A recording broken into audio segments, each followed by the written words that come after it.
Thanks, Lauren. Good morning, everyone. Welcome to the first panel of the day on the post-COVID-26. I actually wrote post-COP26.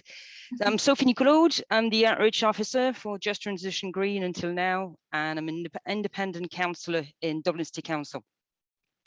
So I'm not going to ask our panelists to debate degree numbers and measures and inactions from our government and governments of the rest of the Western world, because we all know about it. And unless we have a change in the system, we could be here debating numbers until 2030 and on.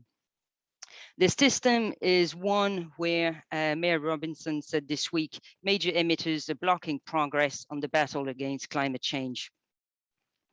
So we'll stay down to earth as I plug my computer on.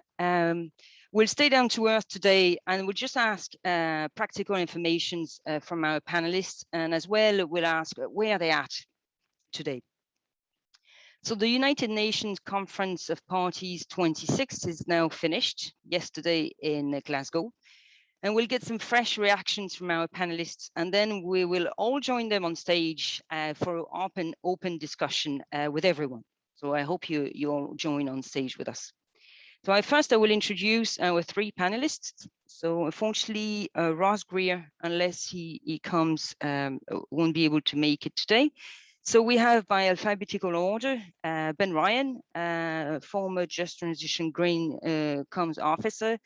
You're currently working with the Green European Journal in Brussels, and you were in Glasgow with the Federation of Young European Greens. We have Rachel Woods of Northern Ireland Greens, and you're a member of the Legislative Assembly for North Down. And we have Seán McCabe. You are with the Think Tank for Action and Social Change, and you're Executive Manager of TASC Climate Justice Centre. So I believe you all made it to Glasgow at some stage. Is that correct? You all managed? Yep. Okay, cool. So I'll ask if each one of you could briefly tell us how one gets to go to Glasgow or to a COP. How did you get?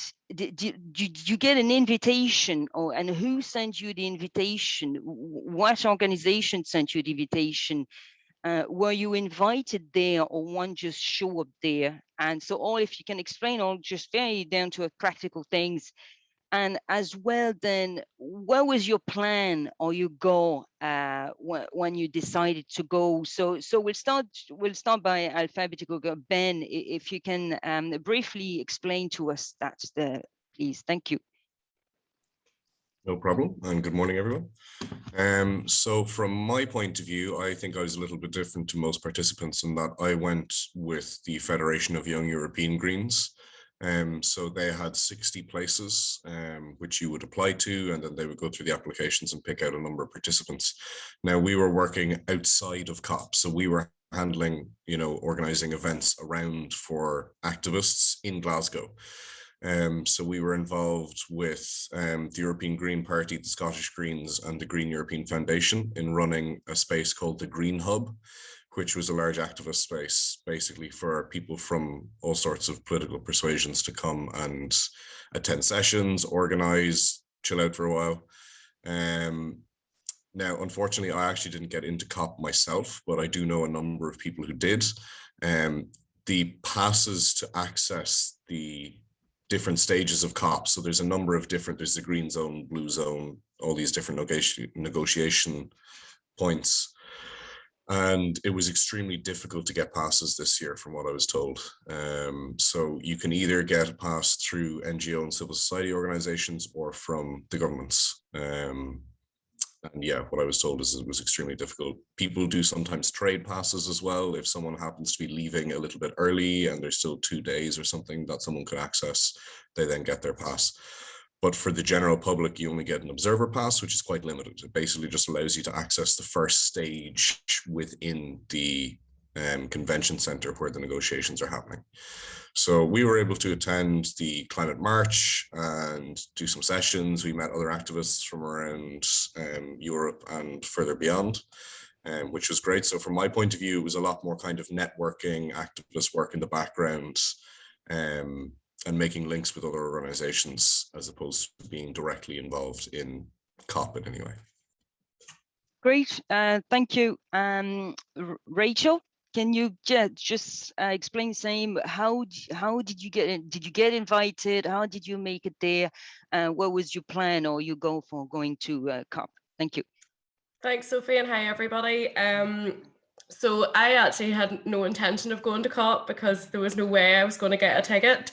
And what had happened is the Speaker of the Assembly had received a number of passes from the UK delegation, so the host country delegation. So I wrote him a letter and asked him if I could have one. And he said no, he would be divvying them out to sort of Environment Committee members, and that's how Cllr got one for herself. And then there was, funny enough, not a lot of take up from the Environment Committee in Northern Ireland to go over to COP, so there was one spare, and I got a phone call and told that I could have one. So we went over. I went over on Thursday the 4th, and to go for the Friday the 5th one, which was on youth empowerment and engagement. But it was just in the blue zone on the Friday, and I had no plan because I had no idea what that meant. What does that involve?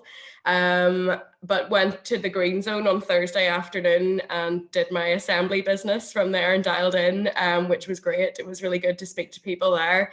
But Friday was a lot of walking around the blue zone, trying to figure out what was going on, what we could get into and what we couldn't get into. So you weren't allowed into every plenary session, even though you were a host country.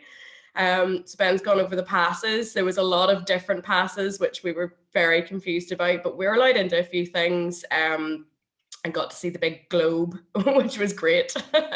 And then left there about 4 o'clock. So it was busy, but very confusing about what you could and couldn't get into, even though you were part of the host country delegation. So unfortunately, I missed all the fun stuff, all the protesting, all the activism, all the networking, apart from the night been out with Scottish Greens on Friday.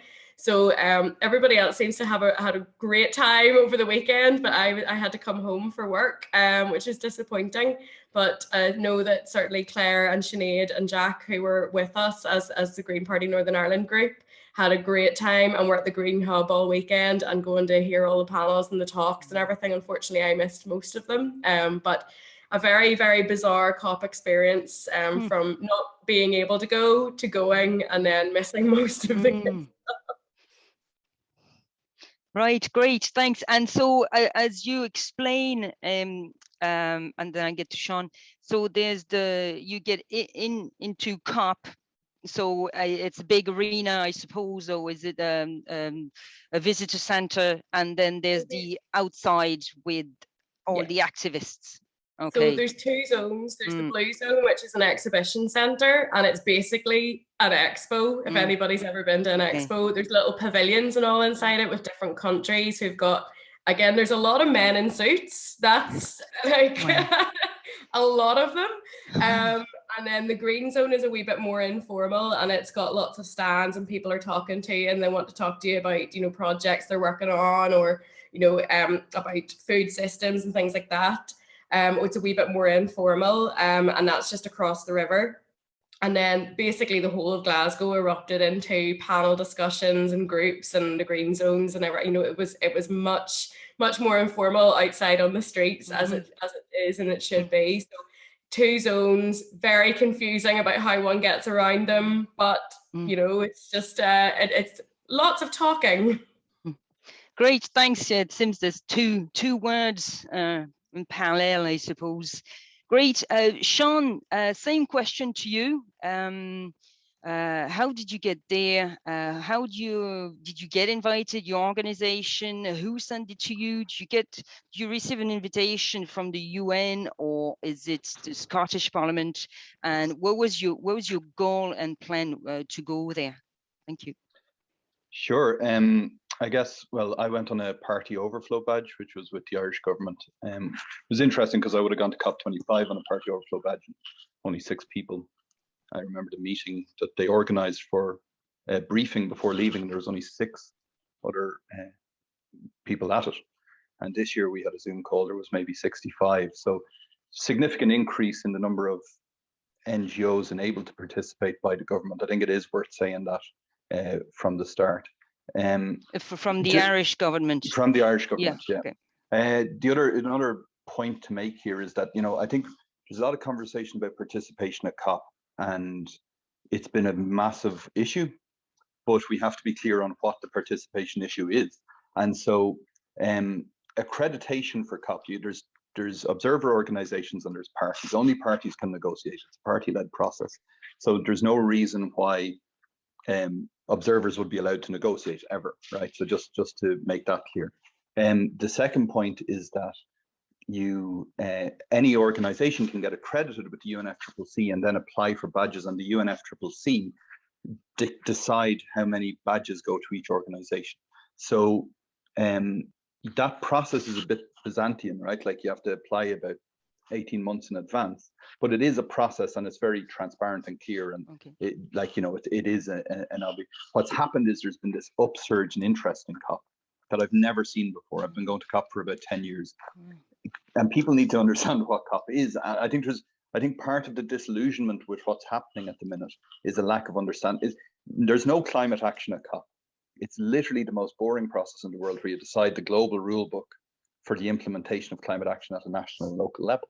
And so I think people have gone with these expectations and have been disappointed. Now, that's not to say there hasn't been huge issues in the process, including like having queues going into the venue that were like super spreader events and then not letting observers into the room for fear of COVID. Like there was massive sort of disconnect there, massive disconnect in terms of having human rights language in the Paris Agreement and actively removing it from text around education, participation, and access to information, which are all human rights, right? And also undermining efforts to undermine the validity of the Paris Agreement through the negotiation on Article 6, which pertains to adaptation. So there was big issues within the negotiations, but I think, COP has morphed into something that it's not. And as Rachel says, it's like a big expo now, and there's loads of people going.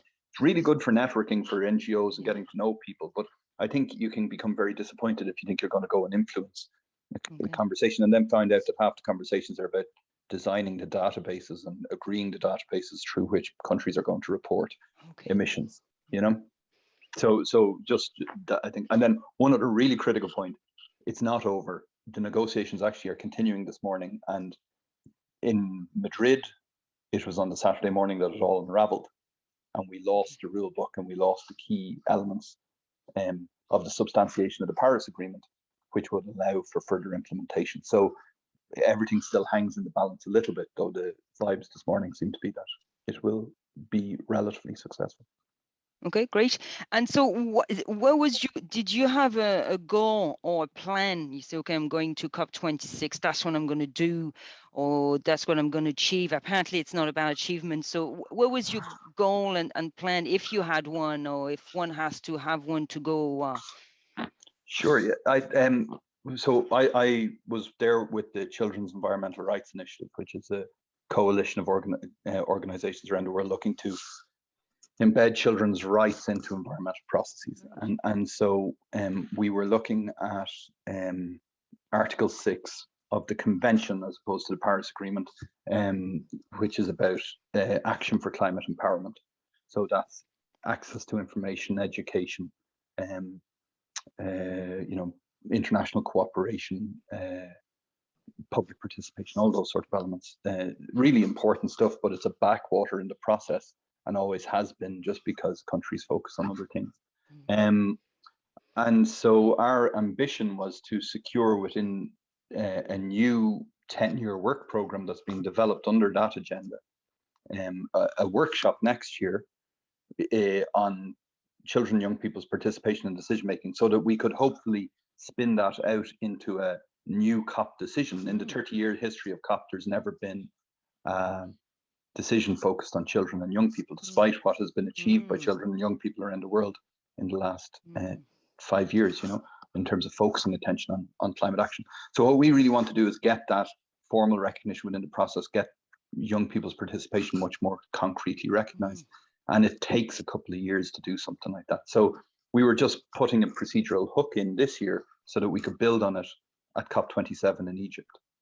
And then wonderfully, and this is one good news story out of it, we managed to work with a number of countries to announce a coalition of progressive champion countries on children's environmental rights who are going to hopefully progress this agenda. So that was announced on Thursday at an event, and Honduras are going to lead it. Spain and Peru are already part of it, and we're hoping that it'll grow substantially in the next few weeks. So that was good. Great, thank you. And so finally, now you're back from COP26. I just would like to know, how do you feel?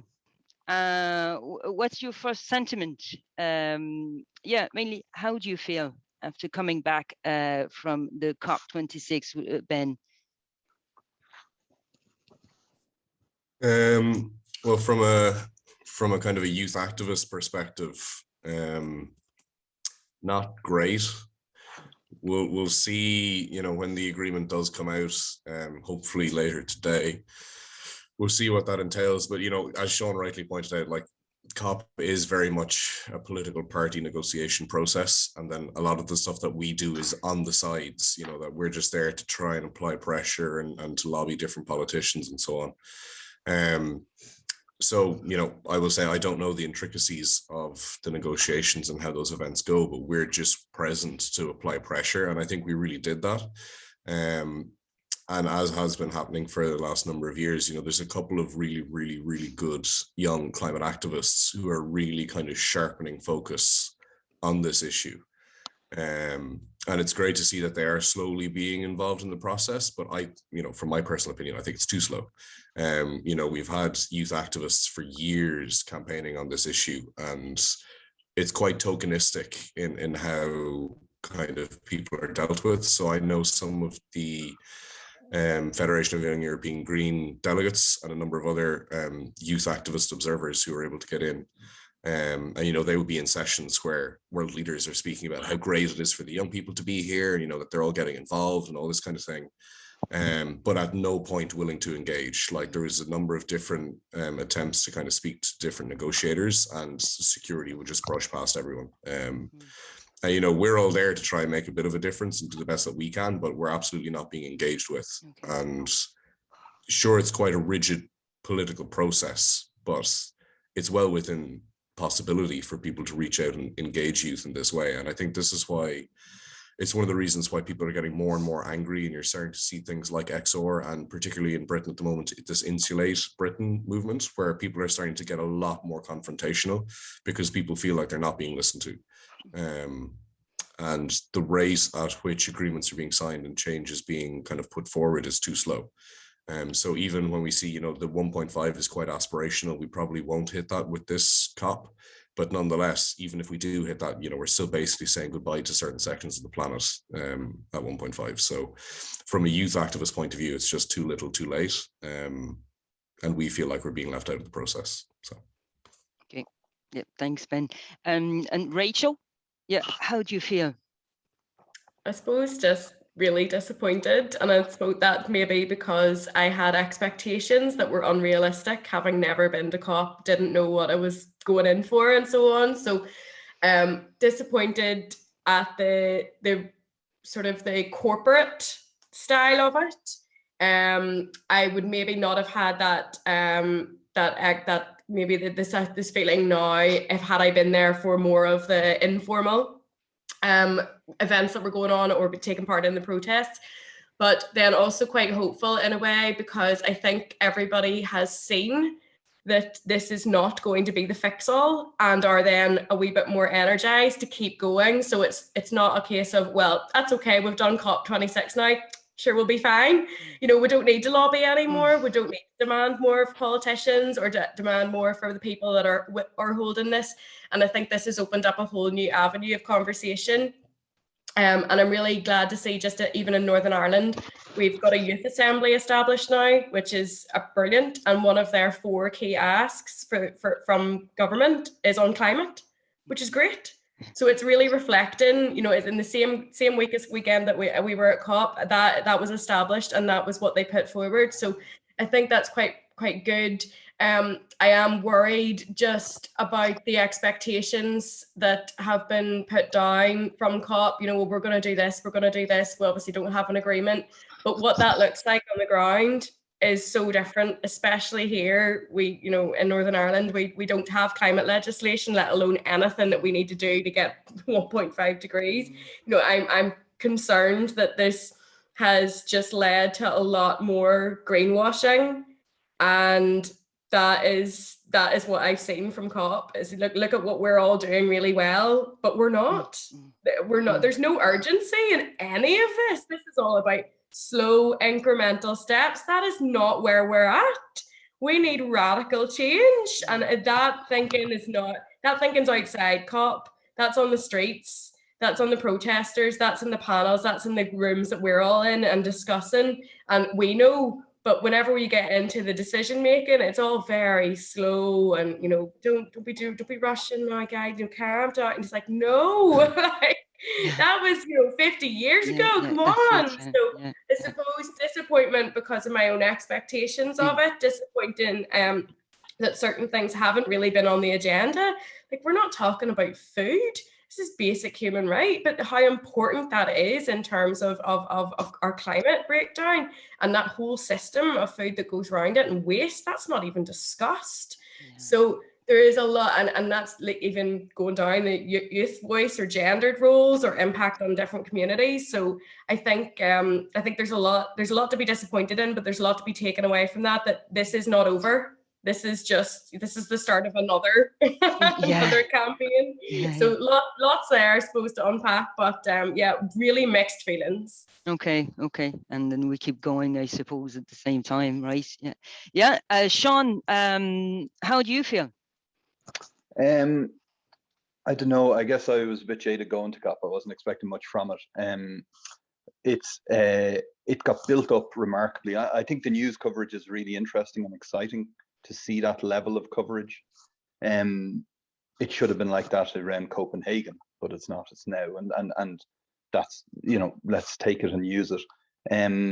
There's a massive gap, obviously, to be closed between the understandings of the key issues that concern us in COP and what and the activist knowledge base. I think we need to work on that. We need to close that gap. We need to close the circle as well back. So all of these decisions are coming out today. You know, the Guardian did a breakdown of the cover decision, and the cover decision is kind of immaterial. You know, all the decisions that actually matter underlie it. So there's a big wedge of information there that's very difficult to wade through. And so we need interpreters. We need people who are in a position to take that information and distill it down for not just young people to grasp hold of, but all of us to grasp hold of in a meaningful way. So I think that's a body of work that will be very worthwhile. And then, like Ben and Rachel have said, like, there's huge, like, the ambition and the pressure will always come. None of this gets done at COP. It all gets done in our communities, and so part of the frustration, I think, one way I deal with the frustration is if I go into my community and start talking about climate action, it's pretty tough, right? In COP, you've got people. All the negotiators are environmentalists. That's one thing to remember. The negotiators aren't people who don't believe in this stuff. They're actually some of the most passionate people in terms of, you know, the Saudi Arabian negotiators negotiating COP are the most progressive environmentalists in Saudi Arabia. It doesn't mean that if you go into a community in Saudi Arabia and start talking about climate change, you're going to get very far, right? Or if you go into a community in the Rust Belt of the US and start talking about climate change, that you're going to get very far. So, like, the movement of people and the solidarity of people at the grassroots level is where it all has to kick off. And so we can't be looking at COP to deliver that. But COP will respond once that happens. The final thing I'd say is there's a few key points to look out for, like analysis around the adaptation agenda, analysis around loss and damage and how that's been treated in the process. analysis on the rule book. Like, we're still talking about substantiating the rule book for Paris so that we can start implementing Paris. That's a pretty big issue. It's 6 years later.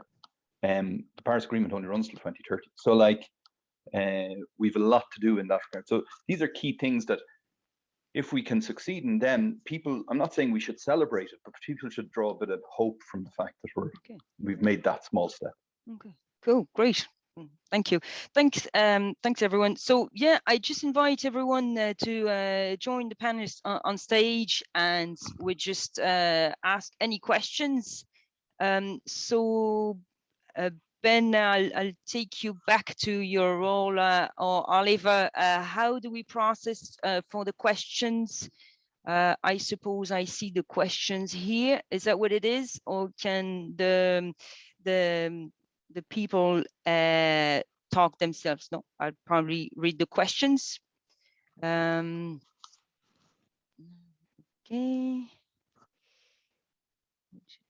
Okay, let me see as a question. Yeah, so we had Roshin had a question. Can we get Roshin to ask her question, please? And then in the meantime, Grace had a question. What can we do about the blatant greenwashing, the misleading, dishonest marketing spun by the industrial corporate lobbyists? So if any one of you can answer that, or even start or comment on the question. So what can we do about the blatant greenwashing, the misleading, dishonest marketing spun by the industrial corporate lobbyists? So are the lobbyists there? Oh yeah, in massive force, yeah. Okay. I'd tax them. That'd be what I'd do, and tax them heavily. That's, you know, like, they're going to, like, you know, it's the reason Shannon LNG is going ahead. It's the reason CAP is the way it is. It's the reason COP is so seized. It's the reason the SDGs are so weak at the minute. It's all corporate influence. So unless we start taxing them at rates around what they were at 1990, about 40% on average in Europe, and using that money to fight climate change, and not using public money to create an enabling environment for the private sector to make more profits, which is the current modus operandi, then we're at nothing. So I just tax them. And so, but did you see? Where are they? Are they within the COP, as you say? Are they in the exhibition saying we're Shell? And how are they invited? And yeah, from my point of view, I think they're pervasive. They're everywhere, but also you don't know who they are necessarily. So I think it was Global Witness. The men in suits. Is that what it is? Or? Yeah, well, everyone's a man in a suit. You know, you just don't know who their backing is. But like, I think it was Global Witness did an analysis of some of the attendees who were going with the passes, and they figured out that approximately 500 fossil fuel lobbyists were there. And if they constituted one group, they were actually the largest delegation of the whole thing. And they're they're embedded in trade associations. They go with some governments. I believe they were technically, fossil fuel companies are now banned from sponsoring or attending in any official capacity, but there's still all these different loopholes where people just, into trade associations or something. I know the Australian government, they basically had a stand in the green zone, which was, it was almost the opposite of what everyone else was trying to do in terms of climate change. And yeah, it's just, as Seán was saying, like, taxing is absolutely a great way of going about it, but it does also come back to this more kind of systemic way of how we view the economy, and just, this is the way things work, and yada, yada, yada. So it does require a large systemic shift in how we view these types of lobbying and these private influences. We saw during the year the Pandora Papers, which just goes to, there's this huge alternative economy that just operates outside of the rest of the real world, in which rich people operate, and they just do basically whatever they want. And it's that kind of stuff that we really, really, really need to start tackling. People can't be outside of the processes that everyone else is held to. And you know, it's exactly those type of people who want to protect their position, and they'll use all of their resources they can to lobby to do that. So it's just tackling them at the source, basically, I think, is one of the ways to do it. Right. Rachel, do you have Yeah, I mean, I suppose just from being, you know, you don't know who they are. Like you didn't know who Cllr and I were either. It just said UK delegation on it. You know, and that's the practical, like that's the badge. I have it somewhere here. You know, it just has your photo on it. You have no idea who people are, because the process for getting tickets and getting passes is you know, you apply through it. So, you know, you could have anybody there. But and it was there about 500 odd. Yeah, I mean, I heard that, and it's just, it doesn't surprise me though. Of course they're there because they're probably in those delegations and they're in those talks, whereas we're not anywhere. And I think just to sort of on a practical level, for Grace's question, what can we do about blatant greenwashing? Call it out. It is blatant greenwashing. You know, that it's a really simple thing that we can do. And we have it here in Northern Ireland. Prime examples over what's going on with Dalradian and the gold mining project over in Fermanagh and West Tyrone. You know, they're saying about, oh, well, everything that we're doing is, you know, environmentally friendly. This is nonsense. You cannot mine for gold in an environmentally friendly way. Like, come on. But this is all happening in our local communities. So it's about, I think we have a role here in just calling it out. With fossil fuel companies saying that they're divesting, no, they're not. They're not going to divest. And what are they going to do then? Invest into renewables? Not at the rate that we need. And really, like, where are their interests? So I think we just practically can call this all out and just call it for what it is. It is blatant greenwashing. And call out our politicians, not ourselves, because we're doing that anyway. But those ones that are standing up saying, yes, we're going to do this, we're going to do that. No, you're not, because who's backing you? Who's sponsoring you? And it's always, I suppose, just and really cynical, follow the money. And where is it coming from? It's coming from the fossil fuel companies. So I think we can do it very, very practically. Call it out. Absolutely, tax away. That's going to be a good fight to have with government. But let's have that fight. But I suppose practically from now onwards, let's just start calling that out. And we are calling it, but I think more and more people are going to see that. I think there's been a really weird, like, I was reading a Financial Times article yesterday, and it was about the role of private business and the role of private equity and private financing and all this. And yes, that is, but we really need governments to start picking it up. And we really need to find out where is the influences, and just calling for what it is. Great. Okay. Grace, you have your hand up, and Roisin, Grace, go ahead, and then we'll get Roisin. Yeah. Good. Hi everyone. I hope you can hear me okay. I'm in a cafe here in Brussels, but I can hear some French behind you. Yeah, especially for you, Sophie. Yeah. But I just wanted to say, yesterday I had a meeting with the Director General of Environment in the European Commission, and she was at COP. I wasn't there myself, but she was there, and she actually said that she found it quite strange that there was like that divide of the Clyde between the activists and those participating in the negotiations and that. And she actually said she didn't see any of the fringe events. She didn't see anything of the activists at all. Not that she didn't want to, but she actually, you know, she was there for a particular time. She was there to negotiate, and she didn't get that spirit of the activists, you know. And I was kind of disappointed to hear that, because she's a mother, you know, and I thought, and she's DG, the Director General of Environment, and I thought for her, it would, like, for me, seeing the activists gives inspiration, you know. Seeing the lobbyists, the corporate lobbyists, gives me huge despair, you know. But the one thing about calling out greenwashing, because I honestly feel nauseous every time I see these ads, and I telling you that gas is good, it's a natural gas. Dublin Airport is carbon neutral now, and oh Jesus, I just really want to vomit, you know. So I mean, you know, I'm happy to get behind anyone in terms of kind of mobilizing a campaign around that. It's something I'd like to do myself as a politician, you know. The other thing that really disturbed, and I agree absolutely with what Seán says in terms of taxing, because that will help to create the equity and equality.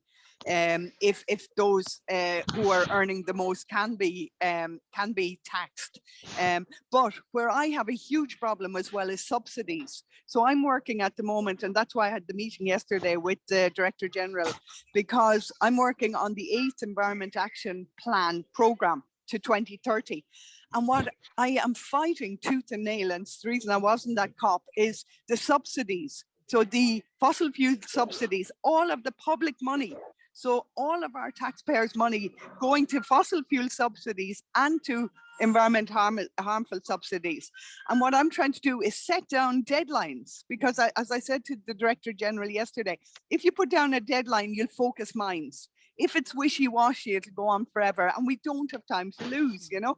So it's just another area maybe that you can think about, and that again, if I can support you at all, please, you know, give me a shout. I tried to put my video on there, it just wouldn't connect for some reason, and that's why you're just seeing the photo. So I'm sorry about that, but thanks a million for this. I was so keen to hear your analysis, because you know, you hear everyone else's in the newspapers and stuff like that, and I just thought to hear yours was really important for me as well, to bring forward your message into my talks in the European Parliament in the next few weeks. Great, thanks. Thank you. Could I just come in on that point, Sophie, really quickly? Sure. Because yeah, there's two really interesting things that happened at this COP. The first is exactly like Grace says, that division at a Clyde between the green zone. That's never happened before the COP. The green zone typically sits beside the blue zone. It's a bit of a pain to get between one and the other, but it's not that much. Whereas this time, you nearly had to get a bus, you know, which is mad. But the other thing was that the level of security was unbelievable. There was 2 layers of fences built through the city, like it was Berlin, you know, like it was a wall between the outside and the inside. And so that to me speaks to the fact that they know they're governing badly, and so that they have to build bigger walls, right? That's a huge issue. And then just one point on a really interesting point, Grace. There's a gentleman in an S&D MEP who put out a report about 2 years ago called the Climate Pact, a proposal for the EU, and he was saying 1990 the average corporate tax rate in the EU was 40%. Now it's about 13%. If we had it still at the 40% that it was 30 years ago, we could have the Green Climate Fund fully capitalized every year with 100 billion actually. We could be doing climate action in Europe. Like, we wouldn't need this reliance on the private sector that's brought in through SDG 17 and that's brought in through Paris, and you know, like, so it's that corporate taxation issue that's key to all of this, I think. And one final point is that a report that went relatively under the radar by the UNFCCC themselves indicated that developing countries to fulfill their climate action will require $5.8 trillion between now and 2030. That hasn't really been discussed, but we're not able to get 100 billion mobilized per year. We're at about 34 billion according to Oxfam, about 78 according to the OECD. I tend to believe the Oxfam numbers. So we have to increase it by a magnitude of about 10 just in order to meet the needs of developing countries in taking climate action. And then we have to reduce our emissions by a magnitude of about 10 as well by 2030. Okay, great. We just have Ross Greer, who just joined. So as Ross Greer is of the Scottish Greens, member of the Parliament for West Scotland. We'll keep going with the questions. We had a question from Roisin. Roisin, are you around? I don't see you. I like to imagine we're all in a room. So Roisin, no. Okay, let's see. Well, no, Roisin is there. Okay. So in the meantime, we have a question from, I believe it's Michael Brown. What does the Green Party need to do better in government, given the urgency required? So that could be actually, I suppose, it's the Green Party. I don't know, would anybody, or even Ross? Welcome, Ross. I don't know if you'd be able to talk about the Green Party in general, but say, like, for instance, I don't know if you know much about Ireland, but what would the Green Party in Scotland, in your point of view, could do better? Yeah, thanks very much. And apologies, folks, for being late. I had some unexpected personal stuff that came up this morning, and it took a wee while to get it all sorted. So we've been in government for 10 weeks now in Scotland, and that's the first time that we've been in government. So we're on that pretty steep learning curve that some of yourselves have been through before, once or now twice. And I think with a lot of Green parties, we're stuck in that the moral dilemma between the fact that the planet's burning, the clock is ticking down, we've got a limited window to do something, and being in government absolutely gives us the opportunity to do something. But we didn't win the election. We got 8%, we've got 7 seats. We are very much the junior party in the government. So the something that we're able to do is relatively limited. I think the joint programme that we've agreed punches above its weight. But you have to constantly weigh up whether the opportunity to make some change is worth it, or whether we are being changed more than we are actually delivering that kind of change. So some of the stuff that we're going to be working on over the next wee while, I think it's going to make a tangible impact on people's lives, as well as tackling the climate crisis. And that was what we said we were very clear on right at the start. So for example, from January, every young person in Scotland will be able to travel on the bus for free. They will all get, so 930,000 bus passes will be issued in January to under 22s. So again, that's about creating modal shift. It's about taking cars off the road. But take Glasgow as the host city of COP, for example. Half the households in Glasgow don't have access to a car. They can't afford a car. So for them, they are entirely reliant on a privatized public transport system that's become more expensive and unreliable. So that's one of those areas. That's probably the best example we've got, I think, of something where we've been able to make it really clear to folk that climate justice and economic and social justice are exactly the same thing, certainly for us. And for a country like Scotland that needs to go through quite a significant economic transition because of our reliance on oil and gas, and because of the share of our economy that's made up of oil and gas, that's a huge priority for us, because at the moment, quite a significant chunk of our population think the transition means they're going to have to sacrifice somehow, that they're going to be put into more economic insecurity, or that their living standards are going to have to go down. So a huge part of what we're doing at the moment is saying, well, no, this is about giving you free public transport. One of our 2 Green ministers, his job title is Minister for Net Zero Buildings. He basically gets £1.8 billion over the next 5 years for energy efficiency programs, of which a massive chunk is about lifting families out of fuel poverty. So it's public buildings as well, schools, hospitals, etc. are part of it.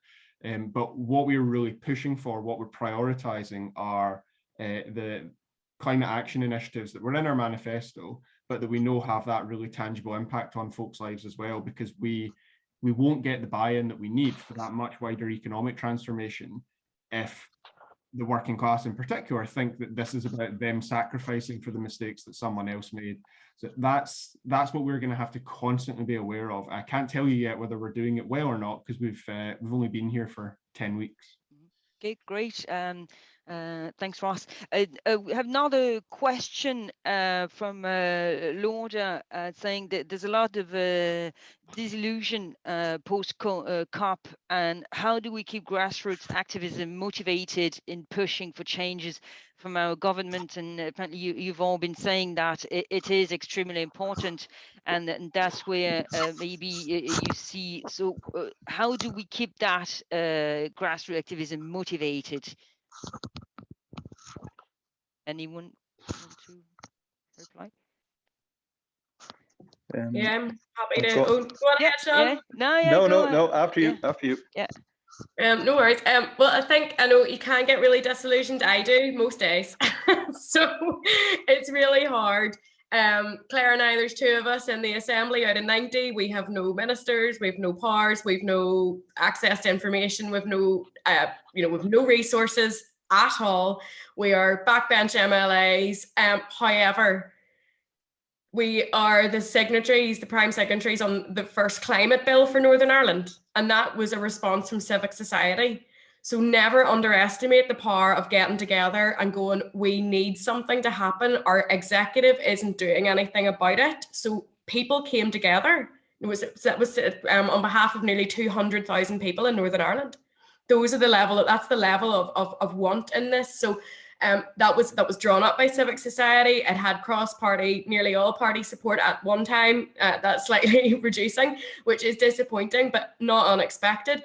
But never underestimate the power of a few people to make a massive difference. And what had happened even just with that climate bill is that the executive then had to act. The minister had to bring something forward. Yes, it's not what we want. It's absolutely not what Northern Ireland needs in any way. It doesn't meet any climate ambition or it doesn't meet Paris. But never underestimate the power of getting involved and asking for things and shouting about things. We are small in Northern Ireland, but we completely change that conversation. And that is the power of getting together and just going, right, this is what we're going to do. This is what we want. Listening to youth action, listening to young people, listening to communities and putting that forward. So we don't need to be in government. And Ross, fair play to you. I don't know how he's doing it, but you're making massive gains already. And people can see that. People are talking about that. So rather than being these, green hippies on the left who just want to take down society. Yes, we do, 100%, because it's not working, but it's about chipping away and changing that conversation rather than we cannot make these massive changes at the top, but we can build the ground up, and that's our role. And that's the way I see my role anyway, is to try and getting people on board and changing that conversation. And yes, fighting elections, but that's not what leads to massive change. It's about talking to people and just keep on at it. So yes, disillusionment is 100%. This is every day for me. I'm like, why? But channel that into action, channel that anger and that frustration into trying to change people and trying to change our government. And we weren't 10 years ago, this was not on the agenda, like at all. 2 years ago, we had no climate bill in Northern Ireland. Now we have 2. Like this is what you can do when everybody gets together. So on a note of positivity, which is, as Lauren will know, is very rare from me these days. So you're a real channel for communication. Yeah. Okay. Great. Yeah. And do some. We have to be realistic, but just keep talking. Yeah. And I think that's what we're really good at that. Yeah. Great. Yeah. Keep talking, as you say. Keep listening as well to people on the streets and in their houses as well. Not just people on the street, but people in the houses is saying and telling us every day that their houses are not insulated and so on. Yeah. Anybody wants to add to that? I'd just say really quickly, Sophie, that a lot of the disillusionment about COP, it comes back to that point that not many people understand what COP is. And so there's a piece of work to be done around that, building people's capacity to understand how to engage with it. Like, it takes 16 months to get a credit. I know that's a long time, but if a lot of organizations right now started the process of accreditation for COP, in 2 years' time, you could have a lot more boots on the ground as observers, fighting with the really progressive voices within the chambers to push for large scale change on the multilateral level. Because multilateralism is really important. We can't forget that. It's very slow, it's very tedious, and it must be overtaken by action at community level. But without a trusted multilateral process, we're in big trouble. So engaging with that in a meaningful way would be a really good start, and everyone working to build their capacity to understand it. Great. So it's so you're saying it's about education. I think there's the Flossie and the beach cleaners. I'm sure you know her in North Dublin, who is campaigning, and we're hoping that Eamon Ryan he has listened to her. I hope there'll be an action that environment studies is included into the studies. When you say accreditation, so that's the thing then for NGOs and community groups, I suppose, to get on the list to receive an invitation. Is that what it is? Yeah, so it's Yeah. accreditation with the UNFCCC, and it takes about 18 months. And so you start the process as an organization. You can't do it as an individual, but you start as an organization. Then there's another huge thing. There's one thing that's totally missing from the COP process in general, and a lot of these processes, is a class lens. And Ross and Rachel have both mentioned it there, but like the people who are able to participate, no matter what country they're coming from, are generally from upper middle class backgrounds, and they're very all right, you know, in terms of their own livelihoods, etc. So what we need to start doing as well, in an initiative like Youngo, which is the youth constituency, which is an initiative that anyone can sign up to. We need our young people from all across Ireland getting in there, and all across the world by extension, getting in and having those conversations at the national level, so that they inform Youngo positions in the multilateral process, and start bringing those youth movements together, so that there's that sharp edge in the negotiation space. Great. Yeah, that sounds very positive, and the way forward. All right. Okay, let's see. Do we have time for a last question? Oliver Wills. Let's see if we, yes. Let's see, is anybody can feel free to take the mic. Roshin, I don't know if you are around. I might just oh yeah, here's one. Oscar, a colleague of mine commented that due to the next COP, 2 COPs being in Saudi Arabia and Egypt, i.e. petrostates and country that violently dismantled the Arab Spring, that COP26 should be viewed as the last COP for the people's movement. I was wondering if the panelists could comment on this perspective. Would anybody want to go? Ross, Ben, or Ross, go ahead.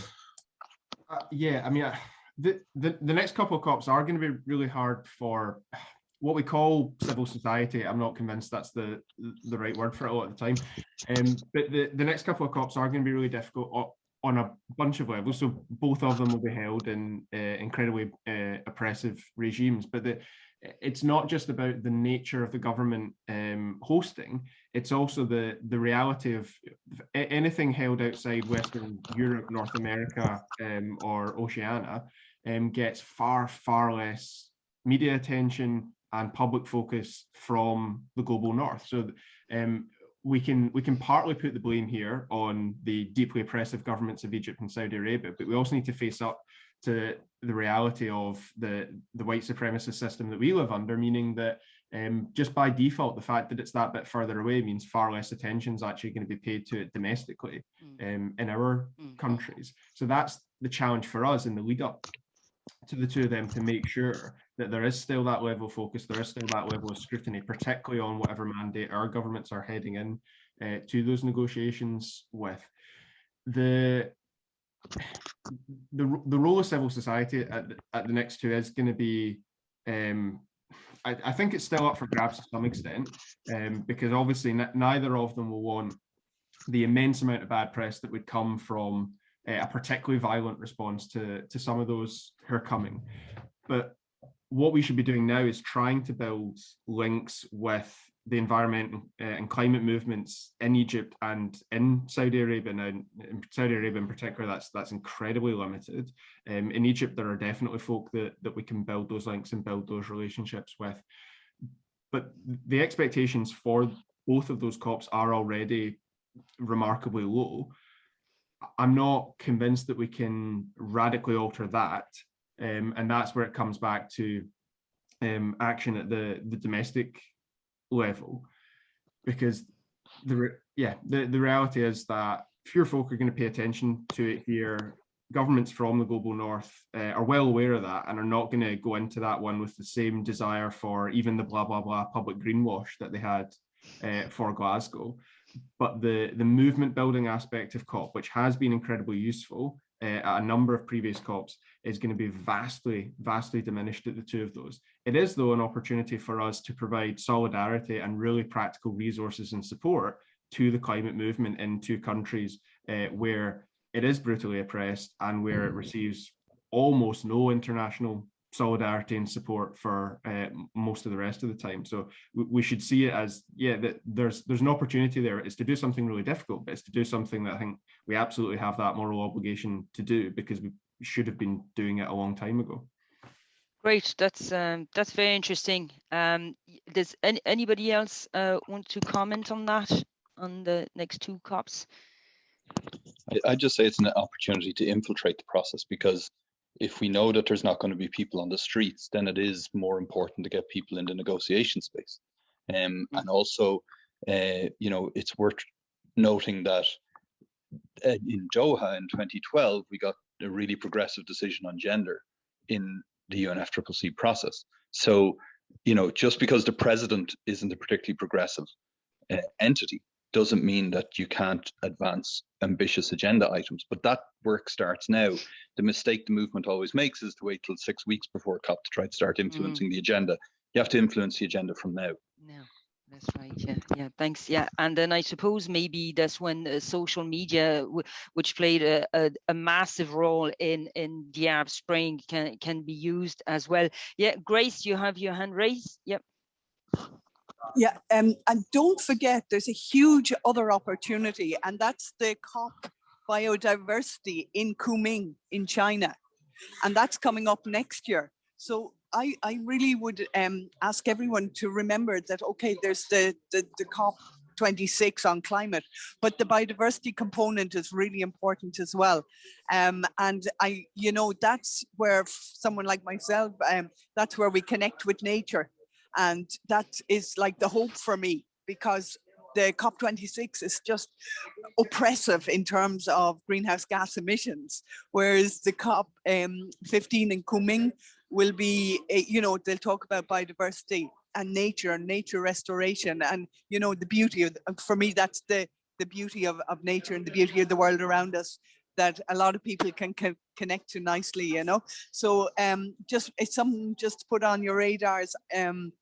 I'll have a think about it as well in terms of maybe how, I could support you in terms of, look, it's a long way to China, so obviously we're not going there, but there might be ways, to highlight that in a creative way with the Just Transition Greens and everyone else, and just put the pressure on there as well. So just not to forget that COP. Great. Thank you. So I think we'll probably have to wrap it up now. Was I going to say, I'm delighted that we finish on a note of there's a lot of work to be done, and it's I suddenly feel a bit more myself, revitalized, or having more energy listening to what can be done. And definitely linking with the Egypt groups in Egypt and Saudi Arabia. And as Seán, you work on now local groups as well to get part and to try to infiltrate. And it's really cool, Ross and Rachel, to see what you're doing, and something we should copy your example of free transport and the Rachel, your energy. So that's it's very good. I really enjoyed chairing this, and thank you, Grace, for participating, and everyone for asking questions. So now I hand it back to I think now we're going to AGM business. Right. Well, thanks everyone, and have a good rest of the day. Thank you. Take care. Bye bye.